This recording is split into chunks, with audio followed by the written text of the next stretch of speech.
بقى شفت ايه جوه من اول او دخلت لغايه ما خرجت؟ دخلنا ده ايه ده؟ جوه لقينا بيض الراس وحزمه راس. بيض الراس اهي، بيض الراس اهي جوه امن الدوله. استنى جوه امن الدوله. بيض الراس يا رجاله اهي. خش على التصوير، خش عندنا، خش قدام، خش قدام. استنى تعالى احكي لنا ايه تاني، ايه تاني جوه؟ خد بيض الراس في مكاتب امن الدوله يا جماعه اهي جوه. بيض الراس وحزمه راس وحاجات جوه. تعالى خد ايه تاني لقيته؟ حاجات كلها حاجات جوه، خش هتشوف بيض الراس وحزمه وحاجات، يعني انا اتكسف اقولها. في فوق في نسوان فوق يا ريس. وسيله من وسائل اهدار كرامه المصري. ايوه قول بس. اهي يا اخوانا اهي، دي وسيله من وسائل اهدار كرامه المصري في مقرات امن الدوله. في صحفيين اهي يا اخوانا عبدو كل الناس شايفاها دلوقتي، كل اللي بيتصور دلوقتي بعد دقيقه هيبقى على النت. عبدو صور يا اخوانا. صور ايه؟ في ايه تاني جوه؟ في ايه تاني؟ في حاجات بلاوي فوق اطلعوا. فين؟ تعالى يا محمد.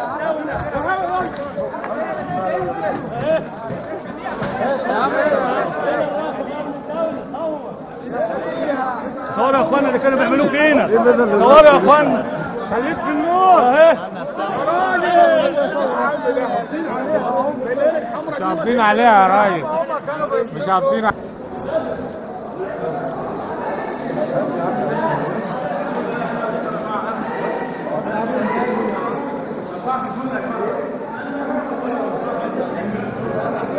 صور الورق يا جماعه، اهم حاجه المستندات. فين يا اخي؟ فين جبت منين؟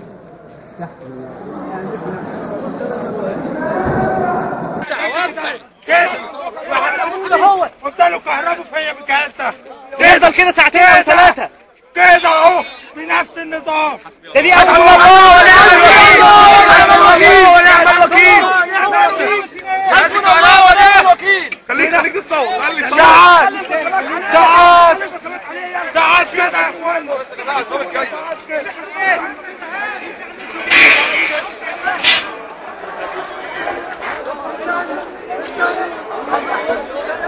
بس انا بصور. بالراحه على الفيديو. ارجع ورا عشان نشوف. وسع. علقوني كده. بص على التسجيل الاول، بص على التسجيل الاول. استنى بقى جاز. يوديك يا جاز. يحصل ايه؟ خدوا معاك واشرح بره. ماشي. في ناس مصطلعين بره. ده مش هيمشي. ده دليل على الجرايم. ده دليل على الجرايم. يا ابني يابا تاخده. انا اتعذبت هنا. شويه الاول. شفتوها؟ تعالى هنا واربطني هنا. والاخ عارف تماما. عارف تماما. الله اكبر. الله اكبر. هو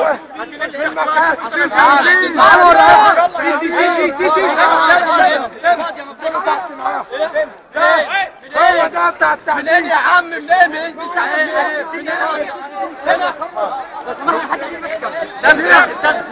وسائل الاعلام يا جماعه بتتعلق ازاي؟ اشرحوا لنا. تعالوا بس ايه الشباب يجوا اتنين معايا هنا. اول حاجه اسمها الشوايه. اسمها ايه؟ الشوايه. حد يصور فيديو يا شباب. حطها ازاي؟ كده. شايف دي؟ امسك ايديا معاك. يعلقني كده ويسيبني بالساعات. بالساعات. انزل بقى. وبيكهربونا. انزل. كده مع التعليقه التعليقه الثانيه بيكتفني في ايديا من ورا ويربطني فوق هنا بالساعات ويعلق فيا انبوبه غاز. حسبنا الله ونعم الوكيل. الثانيه بقى التعليق الامامي يربطني كده ويسيبني باليوم ونص. يروح الباشا ينام في البيت ويرجع يحقق معايا.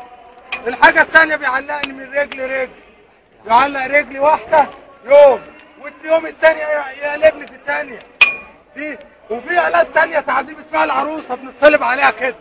هنوصل لها ان شاء الله. هنوصل لها والناس هتشوفها. الناس كلها هتشوفها. بنصلب وبنقلع هدومنا كما ولدتنا امنا، ويعذبونا في كل حته في كل شق لوحده. نص نص. هو ده زي ما انت شايف. حسبنا الله ونعم الوكيل. حسبنا الله. ده جهاز ولا الصعق، بنسميه جهاز الصعق الكهربائي. الصعق الكهربائي. على شكل تليفون محمول من الأشياء اللي تم العثور عليها داخل أجهزة مباحث أمن الدولة. زي ما احنا شايفين كده هو شكله تليفون وله اسم وله رقم كيلين 95 كي.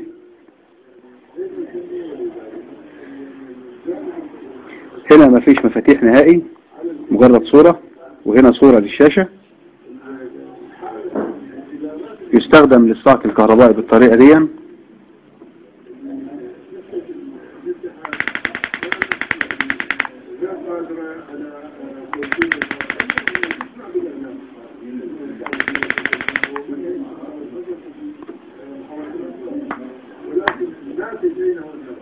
له شاحن تحت وهو عالي.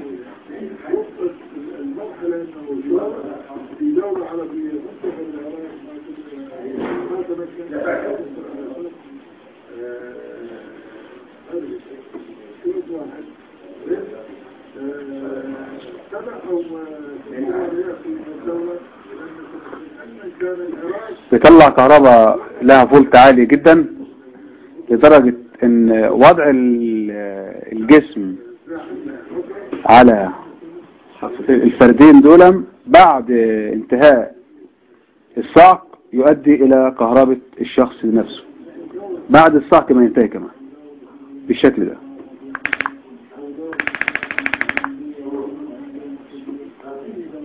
ده من ضمن الأجهزة اللي وجدوها مع بعض ضباط أمن الدولة في المحل.